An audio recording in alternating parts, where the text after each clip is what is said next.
Welcome, everyone. Thanks for taking your lunch hour to spend with us. We're really looking forward to having this opportunity. Um, Wherever you are today, maybe taking your lunch hour or at home, we don't think it's any accident that you're here. We are one community, and that is whether we are in the studio or wherever this finds us. So just know we don't think it's any accident that this group is gathered here today. We're really looking forward to having this conversation with you. This conversation around hot yoga today is going to be a great one. We have a wonderful panel of subject matter experts. And it's something that really brings together a couple of our core values at Root to Rise Yoga. One of those core values being the value of community. And what we're doing, that we are gathering together. Today, we have the opportunity to gather virtually. Sometimes we have the opportunity to gather together in the cozy living room at the studio that you see behind us on our final Wednesdays at 5:30 when we meet together outside of the studio, or whether that means getting on our mat and taking a class. We are one community, and that's a beautiful thing that connects us with yogis from all around the world. The other core value that it really brings together is this thing about growth mindset. So we are a community that wants to continue to learn. We want to learn from one another. We want to learn what this rich lineage and background has to teach us. And so we keep striving forward to learn and to grow and not stay stagnant. So I just applaud you for wanting to delve in a little bit, whether you are just dabbling into hot like me and just kind of curious about what this whole hot thing is about, or whether you are a dedicated practitioner of this beautiful ritual and practice. So wherever that meets you today, you are welcome just as you are. This is going to be a great conversation.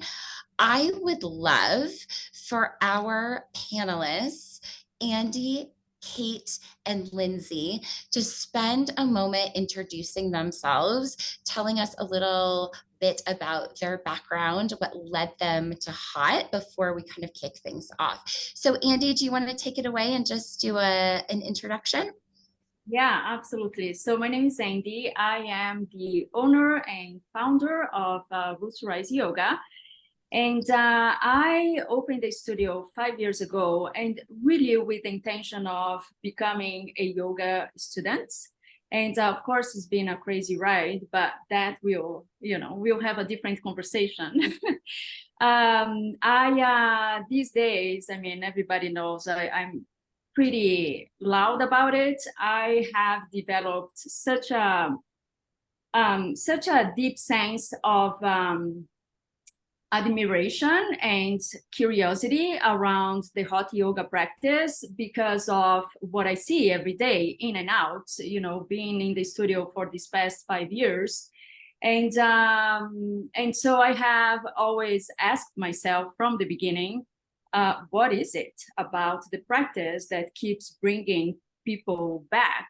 And throughout COVID, with the masks on, and such a consistent sense of we need this, we are here for it, and we show up, right?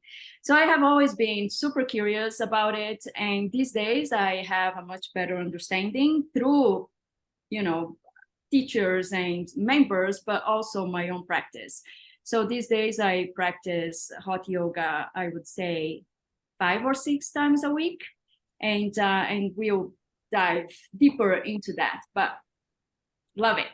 I'm so glad we are here, and thank you for the introduction. This is one of the very important pieces of the whole thing is our commitment towards education.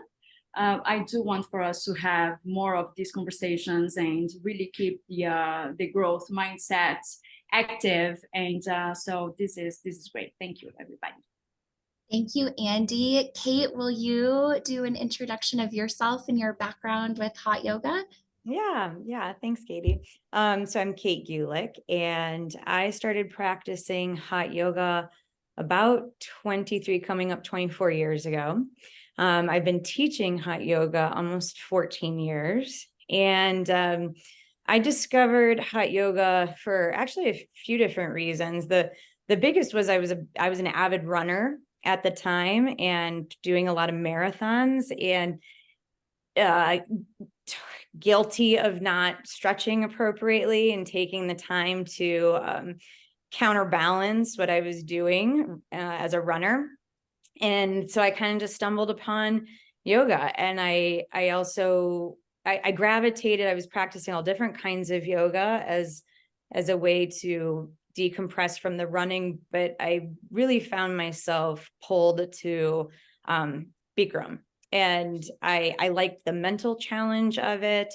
I liked the way the heat felt on my body, and so that's what it originally brought me there. I also happened to be a teacher by trade. I was teaching high school, and it served as a huge mental component for me. So a consistent yoga practice I found kind of unlocked a lot of mind benefits, and it served as kind of like a place that I could go to decompress from my day, process kind of like cognitive, like both consciously and unconsciously, things that had unfolded. And so and then from there, it just kind of took off. I wanted to become trained. I wanted to become a teacher. It married teaching in a traditional classroom quite nicely, because I was teaching something people actually were electing to come learn and do, versus a bunch of high schoolers who like, they could give or take some of my content. And that's really what got it all started for me. Yeah. Wonderful. Thank you so much, Kate. I didn't know you were a runner. Love Yeah, knowing that about you. still am. Yeah. Kate, thank you. Lindsay, can you introduce yourself? Yeah, certainly. Thank you. So my name is Lindsay DeWalt, and I found Bikram Yoga 18 years ago while I was in college. And it was the first yoga class I'd ever gone to. And it was the only yoga class I went to for many years, which is something I really appreciate about Root to Rise is the variety of yoga classes we have. But you'll find that with hot practitioners, a lot of times we find this practice, it's amazing. There's so many benefits, and we sort of stick with it. And definitely for me as well, it's been kind of the constant in my life. So 18 years ago, I found it. I've been teaching for 12 years. I went through the Bikram training in Los Angeles. And yeah, I adore the practice. I look back and I'm kind of glad I hadn't done other yoga beforehand, because it's kind of what I dove into and understood. And yeah, and I think it's so beautiful how it continues to evolve and change, even though it's a very like constant practice in some ways. And I'm excited to chat more about it with y'all. Thank you, Lindsay. I think to get us started, especially since we have a range of attendees from very active practitioners to maybe those who are just kind of dabbling in hot, is to start at a 30,000-foot level. Lindsay and Kate, could you give us a little bit of background? What is hot? Where did it originate?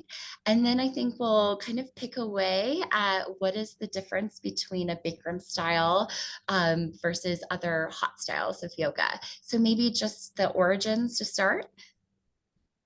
Go for it, Linz. Well, so this yoga came from Calcutta, India. It's in a lineage called the Vishnu Ghosh lineage, which is sort of interesting because Vishnu Ghosh was akin to Yogananda, who also came over to the West and spread the Self-Realization Fellowship. So there's a really interesting spiritual tie, roots in India. But anyways, Bikram learned this series, and he was sort of tasked with bringing it to the West as well. So I first think he landed in Japan and was teaching folks there, and then he ended up in Los Angeles. He found that people had really liked kind of in the studio that he was teaching, kind of hovering around where the heat was coming out. And that's actually how the heat got added. In India, they didn't necessarily need to add additional heat, but found that folks really liked that. So yeah, it's a traditional style of hatha yoga originating in India. Talk a little bit more about what it is. What's the sequence that you practice and why? Yeah. Do you want to answer that, Kate? Yeah, so I mean, I think a lot of people enjoy it because it's a predictable series, right? We follow the same sequence every time it's taught. Traditionally, it's a 90-minute format, 26 postures. There's a standing series and a floor series. And it begins with breath, it ends with breath. What am I missing? But it's you know, everything is very intentional. The way the series is created and built, the postures kind of build upon each other. It's the heat adds a huge component to it. One, for a mental challenge, but also because our skin is our largest organ. So there's that sweating and that detoxification plays a big role. A lot of the postures are compression postures and postures that are designed to work us internally. So working from the inside out.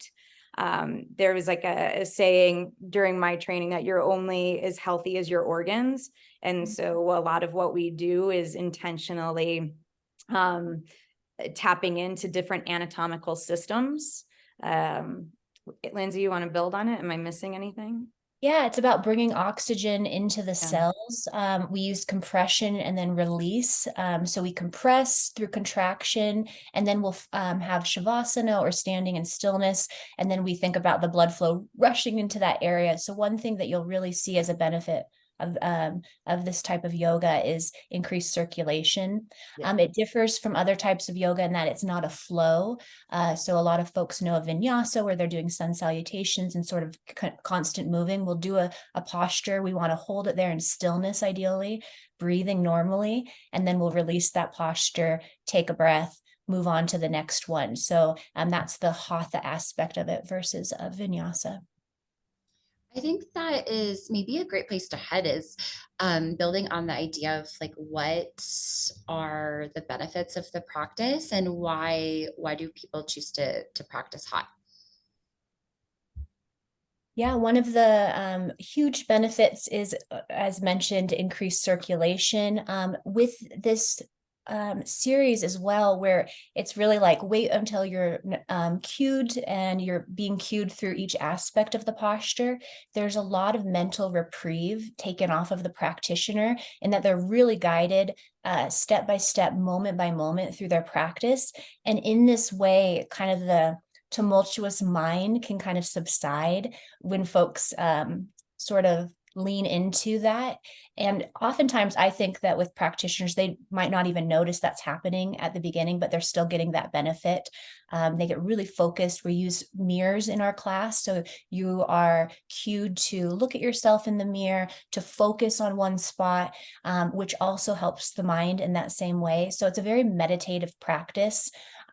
It can also be incredibly challenging when people are going through, when it's hot or people are struggling. So there's a definite yin to a yang there, but ultimately the practice settles the mind, brings a ton of focus to the practitioner.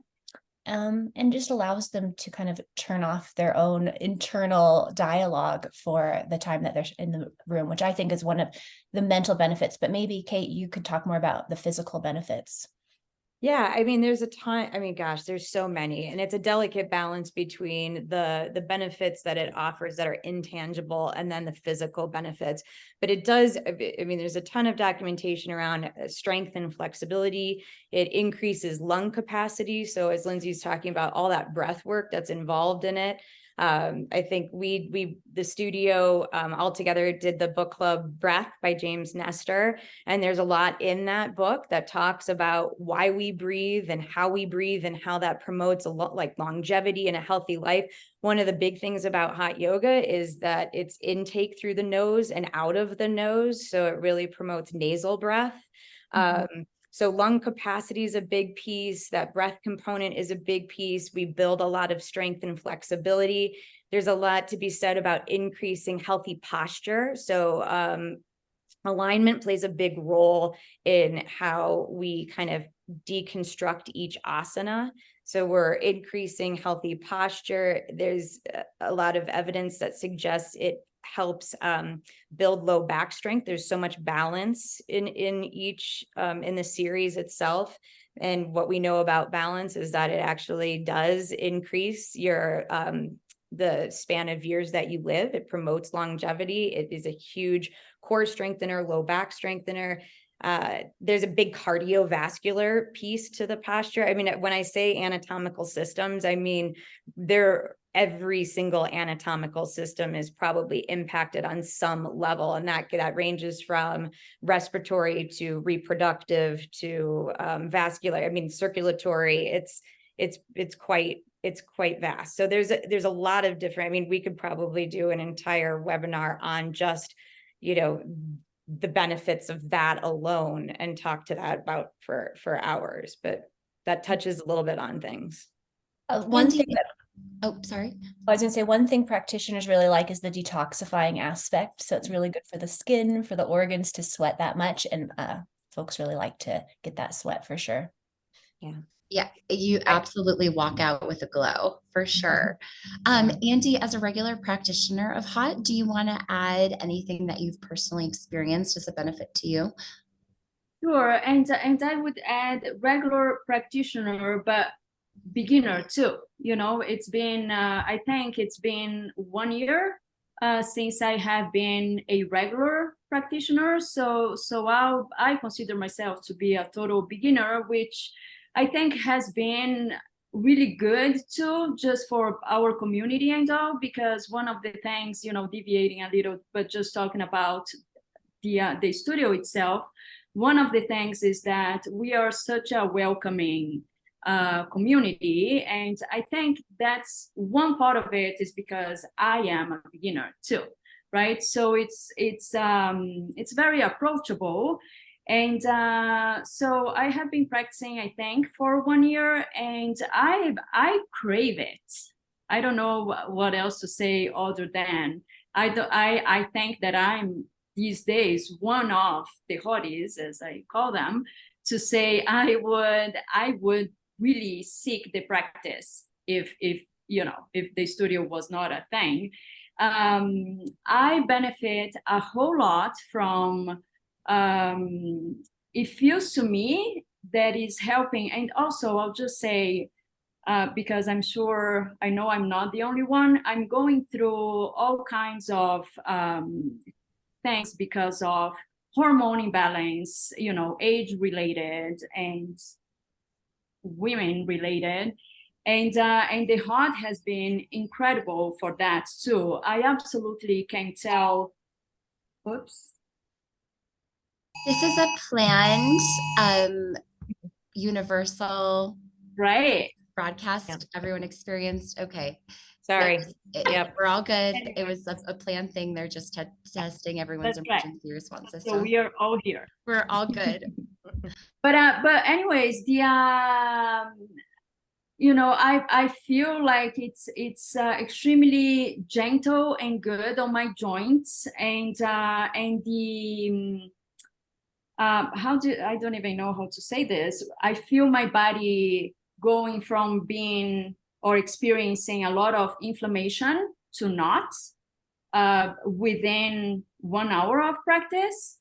And the other thing too that I have to add is the fact that I also understood through my own practice that hot yoga can be very injury friendly.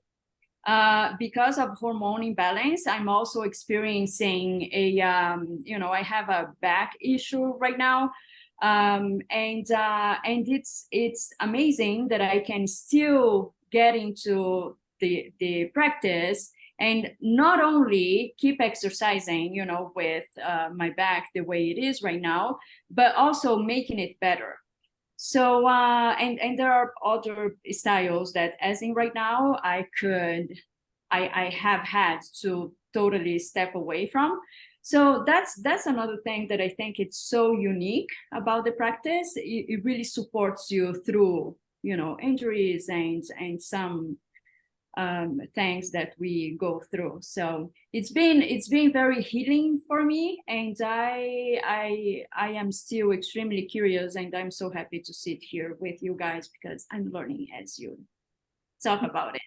And you know, it's interesting because there are some things that we know and some things that we know. You know what I mean? And you guys know things that we don't as practitioners, and that's why this conversation is so important. But there are things that I know, right? Because it feels good, because it's good to me, and so I don't think that that's to be discounted either. So you know, it's a big invitation for people to just come and try and see. Yeah, Mhm. Andy, you touch on something which is a huge benefit to this practice, and that is how user-friendly it is. I like to use the word user-friendly. You do not need to be some highly experienced yogi in order to come on your mat and move through the sequence of hot yoga. And so you can be absolutely brand new, somebody who can't even bend over and touch your toes, and it'll still be a journey for you. Yeah. Andy, thanks for sharing that personal experience. And I'll just add, my background is not in hot. My background is in very Western style Batiste power vinyasa. And I have found that I really enjoy the hot practice. It is, to Kate's term, very user friendly. The guides at Root to Rise are experts and make it incredibly approachable. One thing that was a hurdle for me for a while, and maybe Lindsay and Kate, you can speak to this, is how someone moving from maybe a Western style vinyasa or traditional hatha unheated, what is the experience moving into heat? What does heat in the classroom look like? How can someone who is new or an avid practitioner, how do they take care of themselves with the extra layer and element of heat involved? You want to go first, Linz? Sure. Well, if you're coming from a different style, you'll definitely experience kind of a different environment in the heated room. There's things that are will just make sense, like to be really well hydrated, to bring water into the room, to add electrolytes, maybe to wear a tank top, whereas maybe we're wearing something a little bit heavier in a different style of yoga.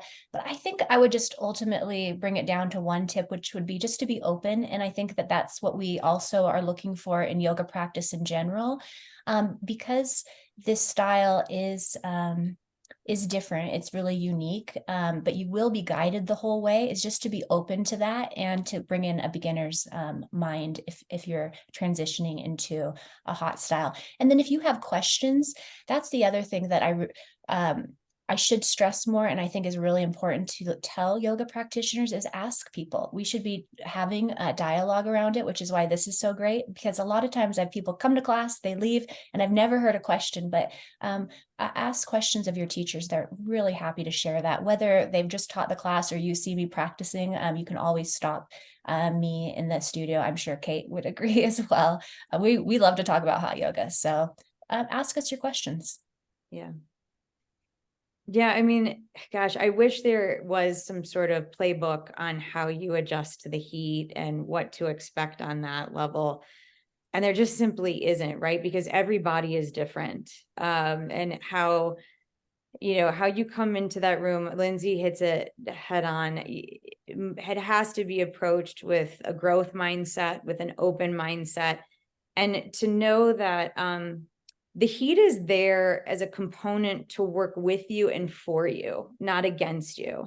And that's a really hard space to stay in sometimes, because it does become challenging. And a lot of the times practitioners will start to react to the humidity in the room, the temperature in the room, and it induces kind of like this panicky feeling. And a lot of that is a normal response. That's how our brains are meant to work, right? They're meant to fire that kind of like, wait a minute, am I safe? Do I need to do something about this? And so to work to work through that takes time. It takes patience. What's important to know is that as teachers, your safety, your well-being, your health is 100% always our priority. And that you're not alone in there, right? And so this is a practice that does teach us, it's a huge metaphor for life. Like, you have to know when to dial back. To be an advanced hot practitioner does not mean you come in there and do 26 postures flawlessly. To be an advanced practitioner, I say this all the time in my teaching, is about embracing curiosity. And that curiosity comes in a lot of different forms. That could look like, what does it look like for me to take Shavasana on my back instead of do this posture today? You know, what will it look like for me to, to pay attention to the habits I've created around intake, like water intake? Like, that's curiosity, that's growth, that's advancing, that's evolving in your practice. But the heat is there to work for you, right? It's there to promote the flexibility. It's there to detoxify the system. I find personally that a lot of, and I'm not trying to generalize, I'm one of them. I'm a very kind of like type A person. I have like a strong locus of control in my life. And that in that heat, one of the things that I loved about becoming a hot practitioner is I found that I really had to let go. I had to let go of that locus of control. And I had to lean into this idea of trusting a process and sitting in discomfort. Mhm. And those are two things psychologically we as human beings really struggle with. And so that, to me, is where my practice actually ended up morphing, was away from the physical elements and into this space of, what does it mean to sit here uncomfortable?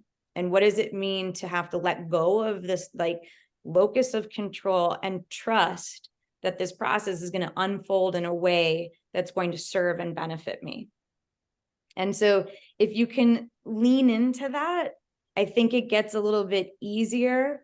But there are also, like, just truth be told, things about us, like, if you're somebody with low blood pressure, that's something you need to pay attention to when you walk into a heated room. When we're playing with very gentle inversions, which there are in our practice, coming out of those, you need to be extra mindful about when you're transitioning and how you're transitioning. So there are things to pay attention to that are outside of this kind of like, well, if you can get past the heat, it's great, so you do need to be aware of your own body and what's happening for you in that room, and always giving yourself permission to take breaks and dial back. I think that's a great point, Kate. Are there other than blood pressure, are there other contraindications for practitioners delving into the practice that they should be mindful of, whether like dive in, but do it mindfully, or stay Right. clear of the practice? I'm not a doctor, but I will say there probably are a few different pre-existing conditions that if you do have, you should always probably tell a teacher. I mentioned some like low blood pressure is a big one. I had a practitioner actually last week say, he has a lot of ENT issues and he can't breathe through his nose, and he's got a lot horrible deviated septum stuff, and so he's constantly breathing in and out of the mouth, and it makes it really hard for him. The practice becomes very hard. So stuff like that can also impact hormones, like Andy was just talking about. Hormones play a big role. Also, just like what Lindsay mentioned earlier, hydration. Where are your levels? What are your electrolytes looking like? How are you taking care of yourself? Stress. What we bring into that room with us, it matters, and it unfolds even down to simple things like what's happening in your life. Are you under a lot of stress right now? Or have you experienced loss? Are you grieving? All this stuff is a big piece to what unfolds for us. But pregnancy is, a big one we talk about a lot in terms of like, is it safe? Is it not safe? Do you practice hot yoga? So I think I would say if you are somebody with pre-existing conditions, especially any sort of pre-existing conditions having to do with the spinal cord, then it's always good to know what those are and talk about them with your teacher. Linz, would you add anything to that? Yeah, I'd agree. I'd say, check with your doctor if you are like having something pretty severe, and ask them if they think it would be safe, because as you mentioned, we're not doctors, but you'll have women that find out they're pregnant and say, I'm going to see you in 9 months. I'll be back. And then you have folks who maybe take off first trimester. And then there's some variations on the sequence, like for when we're on our abdomen, that we can teach pregnant women. And sometimes when people have been a practitioner for 10 years, and then they will practice through their pregnancy and they say it was the best thing. So every body is different. I think, of course, going to your trusted sources, your medical practitioners, to ask that, and communicating it with your teacher as well. Because the more we know, we can keep an eye out for things, or maybe help you with modifications. Yeah. But what you would find is a lot of folks say, I'm off my blood pressure 3 months after this practice, or so many people get off medications. I can say that it's helped me through depression twice, and I didn't want to be on prescription pills, and maybe I did for a little bit and then got back in the room and could get off of them. So you will hear a lot of wonderful stories like that. Yeah. I think those are amazing success stories. Can you share some specific examples over the years, either yourself or the students that you've worked with, and what has kind of emerged from them for them, either physically, emotionally, spiritually? Well, I couldn't even tell you how many people have told me that their blood pressure has been greatly reduced, like where their doctor is a little bit like, what are you doing? And you'd watch their practices. They're fairly new to the practice. They're not, doing standing splits or anything extremely like visually profound, but just working through this series. So I think that that's one thing about the practice is Bikram always would say, it doesn't matter how much you're doing, as long as you're trying the right way, you get 100% benefit. And we really do see that in the results from practitioners. And then countless stories similar to my own, where this is the best pharmaceutical for depression in some ways. Like oftentimes if people are in a deep depression, you do need pharmacy medication, maybe to get you over the hump, maybe even to get you just out the door and into the studio. I know that that was the case for me at certain times, but then doing the regular practice, you feel so much better after it. It also brings you sort of face to face with the fact that sometimes the things that are in our mind are also physical. So like when you go through grief, and I'd come in the room and feel like I have no energy, like my limbs were so heavy, but you just work through it. But it shows you how sometimes, again, like an emotion like grief, we think is a mental thing, but it can be a very physical thing. We hunch forward, we're protecting our heart, or if we're sick or any of these things, just opening it up. Folks had COVID, and they came in, and at first it was hard to breathe, but doing those 2 breathing exercises, just staying in the room, getting that humidity, that warm air into their lungs, has done wonders for their condition afterwards. Gosh, I'm trying to think of like personal and anecdotal stuff. I mean, the 3 things that strike me the most is I've heard a lot around pregnancy and even fertility. Like I actually have had students who and again, this is not like any sort of medical testament. There's no evidence or research out there to support this, but in their own minds, they believed that a regular hot practice helped with fertility issues that they were having. I myself practiced hot yoga all through both my pregnancies. And I spoke to my doctor about it a lot. Like when I got pregnant, I was kind of worried because I had a really regular hot practice. And I thought, oh gosh, am I going to have to step away from this? And for me, my doctor was like, this is something your body is already used to. And so I'm not inclined to tell you to stop. He said that being said, if maybe you were thinking about starting a hot practice in the middle of a pregnancy, that would look very different. But because I had been at it for so many years, I practiced all the way through, and I will go to my grave saying that it made my labor really it's still labor. Don't get me wrong. Like, it's still labor. It was not fun and pretty. But it made it so much easier. And, you know, just anatomically speaking, like directing energy and breath, when I was in labor was a huge bonus for me. And then there's that just mental health component, right? That just, I've had so many people say that there's just this clarity. They have like a clarity, or they're more in touch with their intuition, or they believe, there's more insight in terms of how they approach things. And let's face it, and patience, right? Like, we're just a little bit more patient and kinder. And to Lindsay's point, I've experienced a ton of loss personally in the last probably 10 or 12 years. And I don't know what I would have done without this practice. It was a space for me to process, and I found it really nurturing and nourishing. Thank you for sharing that, Kate. Yeah.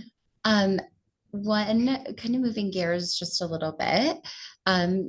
Something as kind of a new practitioner, I notice when I walk into a hot space is that the space that is held looks quite different than going into a power vinyasa class. So can you set up a little bit about what it looks like to step into a room? What are some of those best practices in terms of noise when you come into the room, in terms of where to place a water bottle, and kind of what that looks like, so like we better understand kind of the expectations of etiquette in the space? Yeah, so there's some traditional hot yoga etiquette. And here's the thing, I will say, like, at Root to Rise, you talked about it, Katie, like, we're all about community, right? Like, and I've found that people have really like found tribes, at our studio, and they part of what they love is coming into that classroom and seeing their yogi friends and connecting with them, and and all that kind of stuff. So I mean, and Lindsay, like, you would probably nod. So traditionally speaking, in a Bikram 90-minute series, there is no speaking in that room. That room is it's a sanctuary. And so that's a little different at our studio. You'll notice when you come into the room that's kind of not the case. Like, people will whisper and talk and stuff like that. But traditionally speaking, once you enter the room, it's quiet. We Again, traditionally speaking, if you're a pretty experienced practitioner, the idea is to line up first row, so that we line in rows. We face the mirrors. Everybody you want to at least have a visual of yourself, or a sliver of yourself in the mirrors in front of you. So it's nice to stack. So we typically say, advanced practitioners up front, and that's for a reason. It's so that if you're not an advanced practitioner or new to this series, you have that visual of people who've been at this for a long time in front of you. So if you're unsure, and because it's such an auditory, right, it's very auditory based, we're throwing a lot of cues at you, you have that visual in front of you. So that's a big piece that traditionally we emphasize. The water bottle, again, traditionally is placed top left corner of your mat, and that's there to serve as so that it's less of a distraction. Lindsay did it perfectly the other day. She was in a class, and she kind of like modeled and demonstrated how she can lean down and take her water, all while still holding her focal point, her drishti, at her third eye space, not to break kind of where she was in that practice. So we don't walk around, we don't really leave our 2x6 island of paradise. We keep the things that we need right there around us, so that it doesn't serve as a distraction. And the reason we do that too is because I said earlier, there's a lot of balancing in this series. And so when you've got people moving around and stepping off their mat and reaching for things, it immediately will throw you off. And you'll see it happen in classes where it just is like a domino effect. You'll see this boom, boom, boom, boom, boom, where people just kind of fall out of the posture. So it's a disciplinary thing too, to just like hold that space for yourself and others. And traditionally speaking, we don't take water until after that that initial water break. So we do a series of warm-up poses, and then it's a cued water break. And after that, what we typically say is water on your terms when you need it, but do so in between the postures. So those are some of the like really glaring etiquette things, is where you set up your mat, what row you're in, where you're placing your water bottle, how you're conducting yourself between the postures.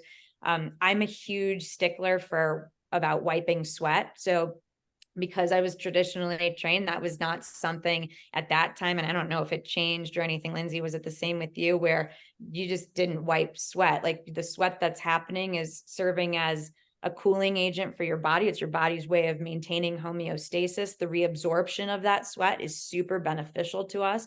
So I'm not a fan of wiping sweat. I just let it fall, like let it, so the idea of needing a cloth or having a cloth in the room to do that is, in my opinion, not necessary. Lindsay, you might disagree. I don't know. Do you agree or No, disagree? don't bring that in. And it's also a Yeah. distraction. It's Yeah. incredibly distracting for someone over there wiping their thing. And yeah.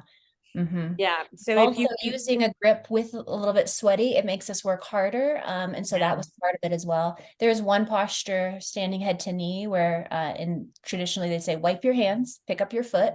So like on the side of your pants, you just kind of, if you needed to, a little brush off, but yeah. Yeah, I mean, because you're getting into like fine motor joints in the hands. So when we're talking about gripping and using grip and how that works with our sweat, that's important. There's reasons behind that. Yeah. So I mean, as far as other kind of etiquette, Lindsay, did I miss stuff? You wouldn't bring a lot of things into the room, just your water mat and towel. We put a towel over our mat so you're not slipping around, also to catch your sweat so it's not going all over the floor hygienically. No phones, which I've realized recently has to be also said, no like iPhones, watches. So we don't want any of those distractions in the room. And yeah, Yeah, traditionally. we also talk about staying in the room, right? I think Yeah. I'd love for you guys to address that, because there is a reason why that is asked.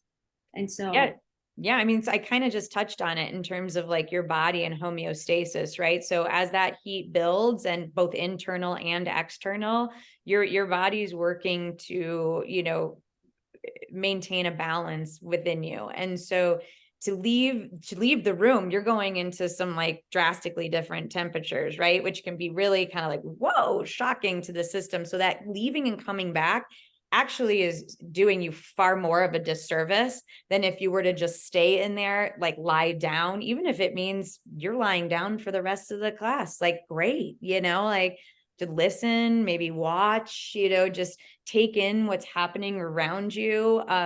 The other piece too is something really magical happens in a hot room, and that is this energy that's cultivated. So when you have somebody coming and going, it just pulls all of that energy out, and it takes people out of their practice, out of that meditative state, and it really breaks up that energy that's been building on a very conscious level and unconscious level. And it's very powerful to overcome an urge, which is an urge to leave a hot room is very sort of primal for a person, which is why we kind of, sometimes you'll see like kind of a panic deer in the spotlight kind of look, and people want to like leave and get a breath and come back in. First of all, that's going to distract everyone around you, as Kate mentioned, but when you overcome that urge, it's very empowering. And so one of the first things that I noticed about the practice when I started was, this is the most disciplined thing I've ever done. That's literally what I said in my own mind. And it was so empowering that I could do that. And then later down the road, the thing that the mantra sort of phrase that went through my mind is, you can do hard things gracefully, and that empowered me for my whole life and really has been beneficial in so many ways. So there's a lot to it. I love that, Lindsay. And I think there is a huge shift, especially as a new practitioner of hot, where you move from a place of fight or flight, like looking for what your escape strategy is, into this place of grace and this ability to stay, which I think is really beautiful. So I would also maybe mention, because creating and cultivating that energy is so important within the space, that it's just respectful to arrive to class on time. 100%. And not leave early. We have Yeah, people who Oh leave my that's gosh. consistently early and or don't take shavasana at the other end at the end. That is like 2 minutes minimum is at the end of rest, just being completely still. And you'll have people kind of get up and it makes me feel so sorry for them. Honestly, I'm like, Does. you're losing, like it's like laying there at the end and just absorbing the benefits of your practice, just being in that still moment. I think so many times in our modern world, people don't just have a moment of stillness, of just being still, calm mind, breathing through their nose, and people just throw it away because they're anticipating their next move. Yeah. I think that is really good advice for every one of the practices that we have at Root to Rise. Yeah. Stay for Shavasana, please. You Yeah. deserve it in this chaotic, crazy world. It can wait for 2 more minutes while you take a moment of intentional rest. And I Um, think, sorry, Katie, I well, think we're all pretty good. I mean, hot or vent, every class I'm in, I think everybody's very good at intentionally leaving that time at the end of class for people to do that. And so really for me, I'm like, I've noticed even more recently, like ending class deliberate intentionally 2 or 3 minutes early so that they can have Shavasana, and you still see them like roll up their mat. And I'm like, well, wait a minute, like you carved out the time in your day to be here and make this a part. And so again, it just goes to show like this is a lot more about the asanas. And so to be there on time and to end the way that the class is intended to end is hugely important. can we segue a little bit into after class? So, talk a little bit about some best practices 5 minutes after class, an hour after class, the day after a hot class. How should you be taking care of yourself, hydrating, fueling the body? Are there certain things that the two of you have found are really beneficial or that you would suggest to practitioners of hot just to nourish themselves after a class? I'm laughing because I eat 2 dill pickles. It's just my thing. I go home, I eat 2 dill pickles. I don't know why. I don't know. I think it's the salt, the vinegar, like, but I just find that I'm like, whoo, I'm right back at it. And but I do know some people, like I know a lot of Europeans actually drink non-alcoholic beer after their hot practice. In fact, there's some European studios that sell non-alcoholic beer in their studios for that reason. But I've never tried a non-alcoholic beer after practice, but I'm just laughing because I do love a great dill pickle after a hot class. But I think for everybody's different in that way, Katie. It's a great question. I mean, there's some people that throw themselves in a cold shower. There's some people that, don't shower at all until much later in the day. I think it's kind of one of those one size doesn't fit all type thing. So how you come into class to me matters far more than what you do after class. I guess that's my personal take on that. Your level of hydration, how you've taken care of yourself, how your sleep went the night before, different kinds of hormone balance, all that kind of stuff to me matters a lot more going into class. Afterwards, I think it's up to you to try and figure out, obviously you do, like you do want to, replenish, you want to keep drinking lots of fluids, but I know a lot of people have different like quirky weird things that they like to do. Lindsay, what would you say? That space, like after one hot yoga, is also when you are preparing for the next one, right? Because reality is we get into the room pretty much every day. So I think, the obvious is hydration, because even though I do go, and the majority of us do go into the practice with our electrolytes, water, whatever, it's that's not when you are hydrating, right? It's the before, and it's the after if it becomes before for the next class. And so for me, it's been electrolytes is a must. We are obviously, giving back to your body all the salt and minerals that we lost there. And I, on a personal level, I like coconut water a whole lot, and you know, electrolytes, many different brands out there.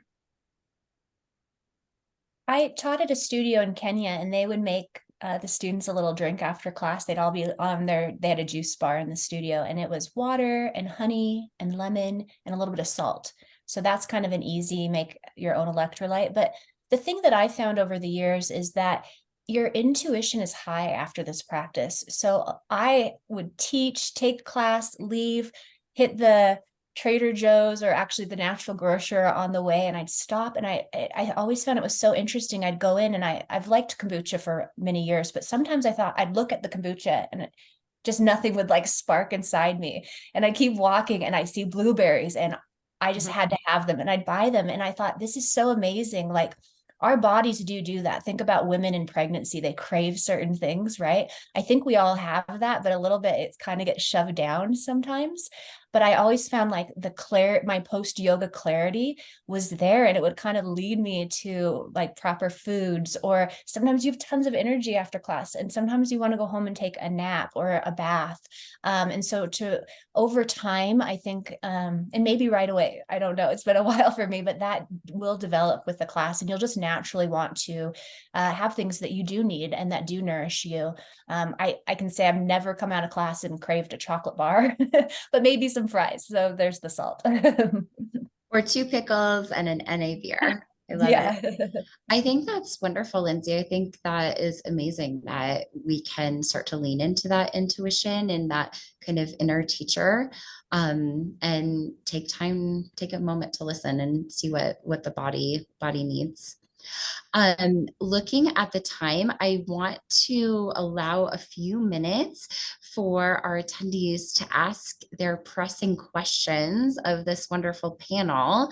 So I'd like to open it up for any questions that we might have right now. Feel free to use the Q&A, or to unmute yourself to ask questions while we have this esteemed panel.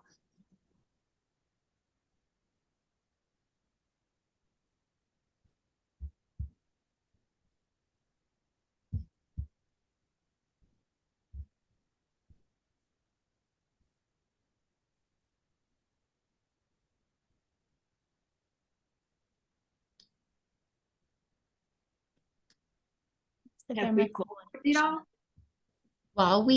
Let's see, I think we have one message. Let's see here.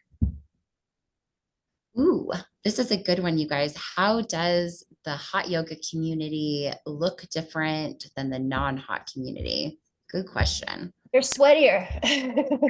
Sweatier. Sweat a lot. Wet. They're really wet. And this is, you guys, this is my perspective, which I think is amazing. Like in a blizzard, if you're taking a vinyasa class, you're just going to stay home. You're going to turn on the fire and stay bundled up.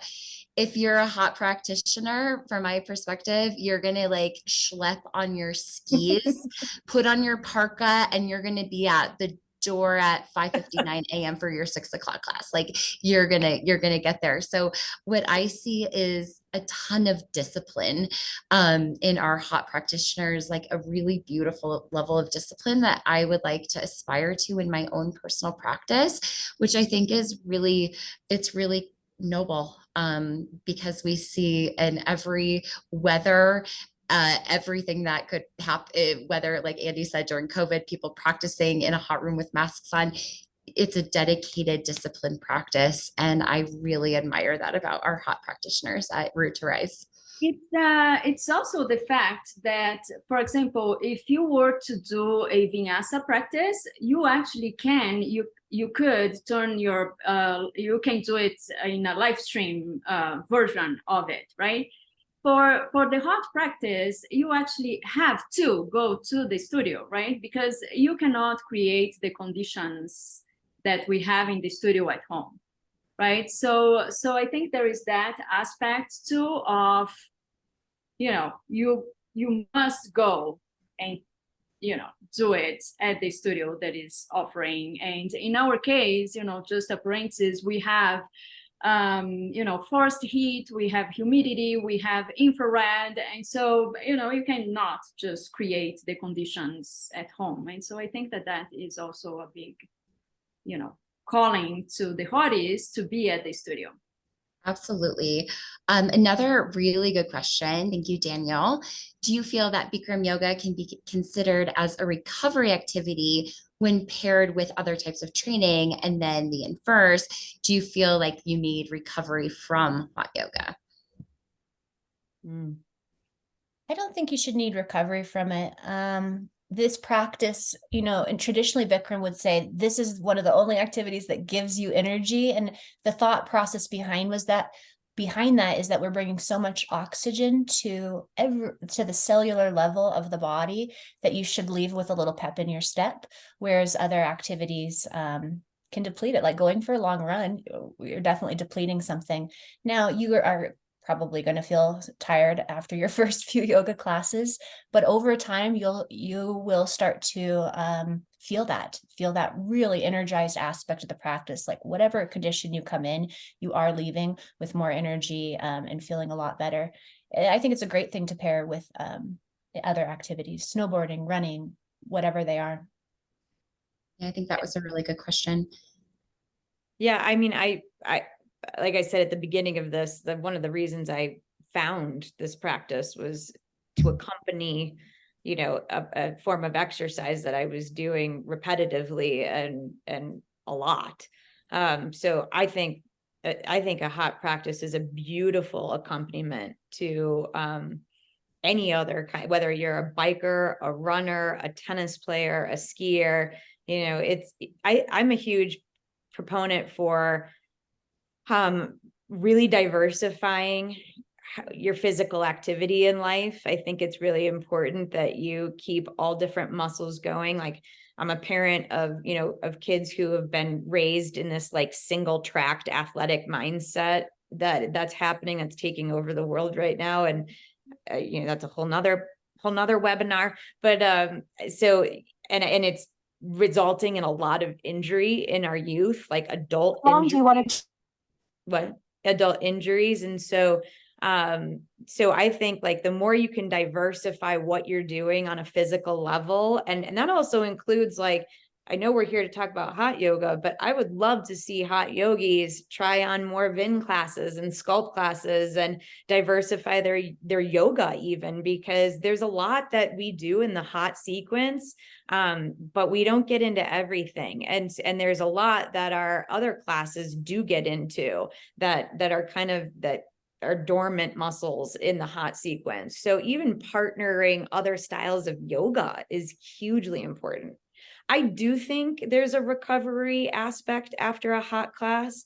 I think, if you're practicing once, twice a week, I think your body's natural, and you're spacing that practice out, I think your body will replenish and get what it needs, like in terms of fluids and vitamins and all that kind of stuff, so that you can come back and, enjoy your practice the next day. If you're somebody who's practicing 5, 6, 7 days a week, I think there definitely does need to be some mindfulness around what you're doing after class and how your body is recovering. I would think, if I personally believe a practice that is about 5 days or exceeds 5 days a week, you probably aren't fully recovering. You might think you are, but you're probably not. You're probably coming in there just slightly under, and then you might get up there and then slightly under. So I think that's just something to be really, really mindful of, is like those adrenal glands having the opportunity to come back. Thank you, Kate. I think that is the perfect way to extend an invitation to everyone who's local, who's listening today, to join us at Root to Rise Yoga in the month of October. We're having our Hottober challenge, but like to Kate's point, to balance things out, doesn't just look like hot. It looks like adding some of those restorative classes and other offerings, so you use some of those dormant muscles and really get the full benefit of all of of the class types. So if you are local, we invite you to come to the studio to join us. It's just fun. It's just for fun. And like we said, as we started the hour together, we're all about community. So come and experience community this month. As we wrap up, and to be mindful of your time as we approach 1 o'clock Mountain Time, I would just like to take a moment of intentional rest. So just like we do in our yoga classes, maybe don't sprawl out on your back for a Shavasana, but let's just take a moment before we return to our days to do a moment of breath. So if it feels good to you, I invite you to find a really tall seat. If it feels safe and supportive in your current environment, draw your eyes to a close. And as you draw your eyes to a close, let that inform your entire body, softening the muscles of your face, softening the shoulders out of your ears, sitting a little bit taller, but not in a forced or rigid way, just in a way that's going to allow you to take in a deeper breath. Start to move from the busy mind into the depth of your breath, bringing awareness to the space right below the navel. And from this place, together as community, we'll take in 3 intentional breaths. First, open the mouth, clear the air. Seal the lips. Breathe into the count of 1, 2, 3, 4. Pause. Exhale, 4, 3, 2, 1. Pause. 2 more like that. Inhale. 1, 2, 3, 4. Pause. Exhale. 4, 3, 2, 1. Pause. Beautiful focus. Inhale. 1, 2, 3, 4. Suspend the breath at the top. Suspend the breath. Take in another sip. Hold the breath as place a full consciousness, full awareness. 1 more sip. Open mouth, sigh. Let her open the eyes. Yogis and friends, thank you for being part of this panel today. A special thanks to Andy and to Lindsay and to Kate for their subject matter expertise.